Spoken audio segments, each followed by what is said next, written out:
ప్రియమైన వారు మీ అందరికీ త్రిత్వంలోని మొదటి ఆదివారపు శుభాలు దేవుని మీ అందరికీ తెలియజేస్తున్నాను. దేవుడు మిమ్మల్ని దీవించిన గాక. ఆమేన్. నా దగ్గర ఫుల్ ప్లేట్ మీద క్లాత్ కూడా ఏమైంది మారింది. ఏంటి కలర్ అంటే ఇదేం కలరు? మొన్నటిదాకా వేసిన కలర్ దీన్ని ఏమంటారు? Permanent colour. ఇదేంటి? గ్రీన్.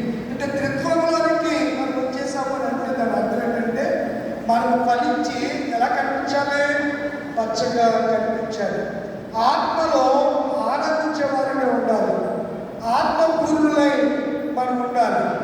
ఆత్మ కలిగించు ఐక్యతను కాపాడుకున్నట్లో శ్రద్ధాశక్తులు భయభక్తులు కలిగి మనము ఉండవలసినటువంటి పరిస్థితి ఉన్నది అని నేను మీకు జ్ఞాపకం చేస్తున్నాను.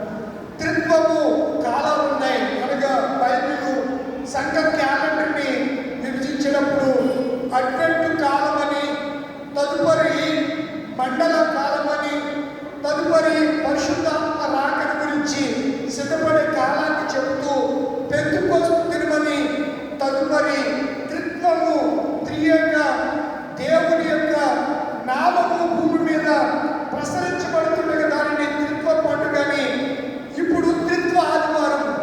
దేవుడు మన మధ్యన సంచారం చేస్తున్నాడు. ఆయన మన కన్నులకు, ఈ బాహ్య నేత్రాలకు, కనబడే ఈ నేత్రాలకు ఇప్పటికి కనిపించడు. కానీ మన ఆత్మలో మన హృదయ నేత్రాలు తెరవబడినప్పుడు, మన మనోనేత్రాలు వెలిగింపబడినప్పుడు తప్పకుండా పరిశుద్ధుడైన దేవుణ్ణి, ఆత్మ స్వరూపమైనటువంటి దేవుణ్ణి మనం చూడగలం. మనం కూడా ఏమై ఉన్నాం?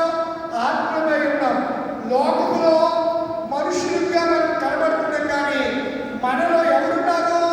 దేవుని ఆత్మ, సర్వేశ్వరుడని యొక్క దేవుని ఆత్మ మనలో నివాసం చేస్తుంది. మనలో ఆయన ఉన్నాడు అనే సంగతిని నేను జ్ఞాపకం చేస్తున్నాను.